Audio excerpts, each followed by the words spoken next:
know tools that are trying to find the solution to this vexing problem.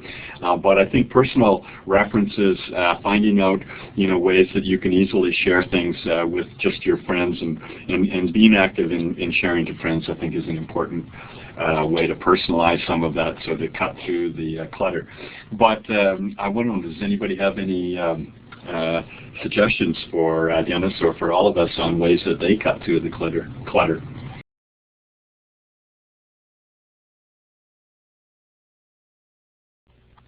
Sorry, Terry, could you repeat the name of the tool that you just mentioned? Or even type it in the text box? I didn't catch it. I'm madly trying to, I know I bookmarked it and I can't remember, I think it was Glimpse, but I'm working on it. So I hope somebody else has another comment or question, and then I'll type it in.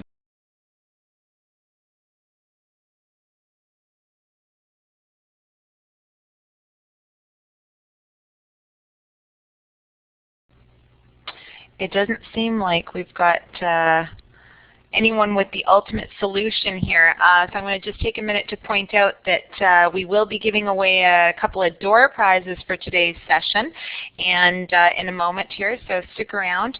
And if you have any other comments other than an answer to our ultimate question here, please feel free to grab the mic.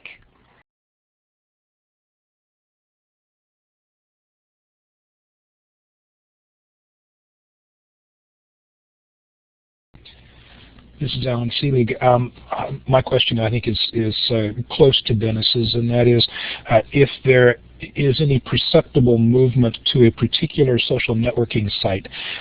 Again, it's impossible to keep up, at least for me, to keep up with all of the various networking sites, and I don't see very much interconnectedness between the various sites like Ning and several others. Do you have, any of you have any sense that there is a particular one that seems to be gathering more folks in the education area, distance education area, than others? Well, good question. I did find it's GIST, G-I-S-T, and it does link in, or it gathers data from a whole bunch of them, including Facebook and LinkedIn.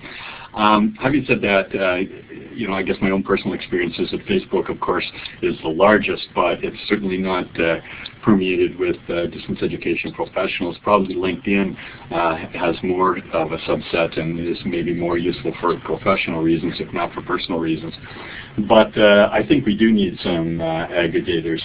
And WikiEducator, I think WikiEducator, to my knowledge, Joyce punches it in, isn't it more of a way to create, collaboratively to create textbooks, which again is a very useful open scholarly type activity to annotate and to build things together in a wiki format. But I'm not sure that it's a kind of a social network, but maybe I don't understand WikiEducator very well. Why don't you tell us about it, Joyce, very quickly?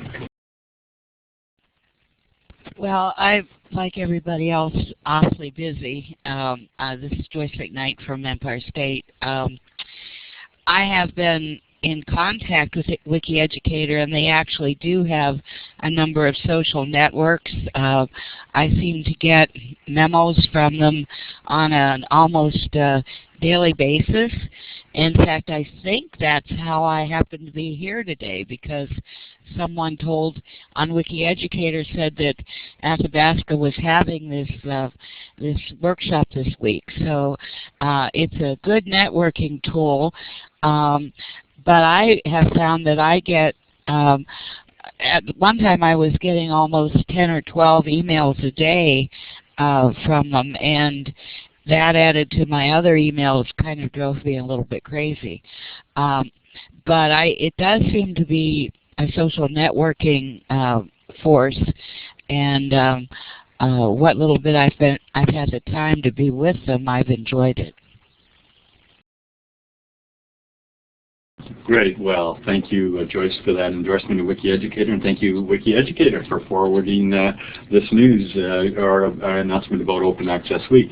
As Lynn says, I guess it's a little viral advertising, so I appreciate the comment. Okay, I see we've only got about a minute and a half left, and I want to make sure that I give a chance for somebody who's just going to go leave the session saying, I wish I had have asked this or that, or made a comment. So one more chance, grab that mic, and then we'll be wrapping her up.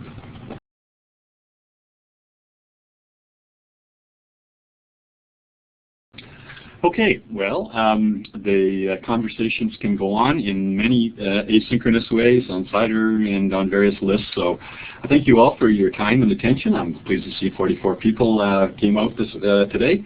And there are a number of links in this PowerPoint slideshow, and you'll be able to download either the PowerPoints or the whole session. And do feel free to filter your time and add to it by sharing the URL for the recording with a friend of yours, and tell them to pass it along, and maybe together we'll build a more accessible world.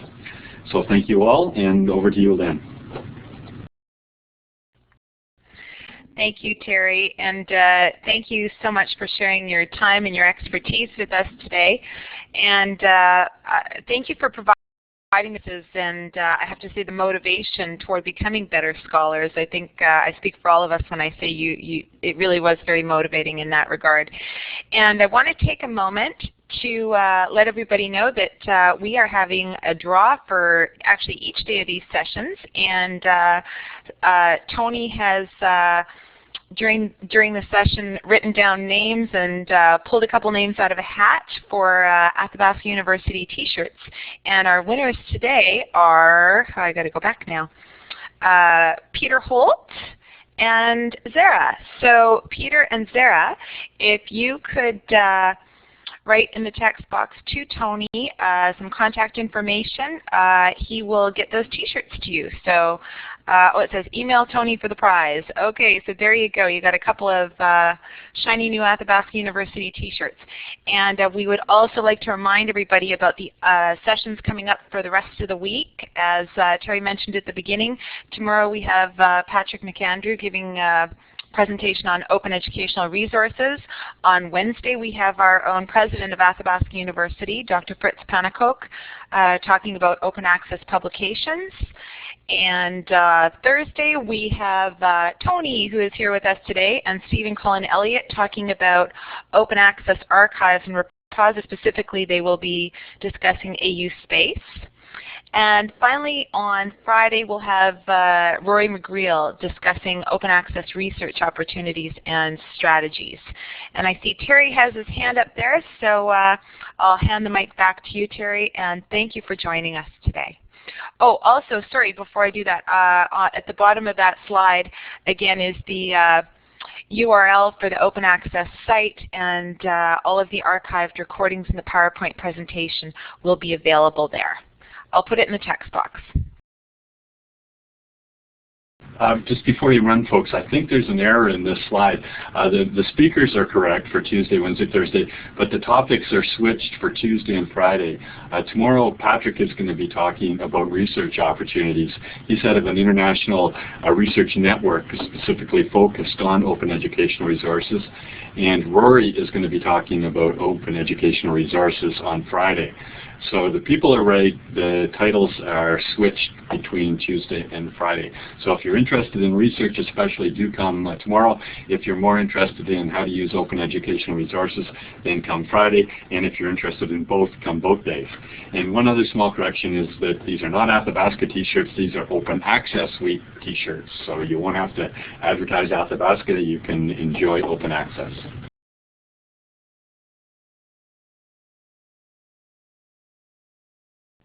Thank you for catching that, Terry.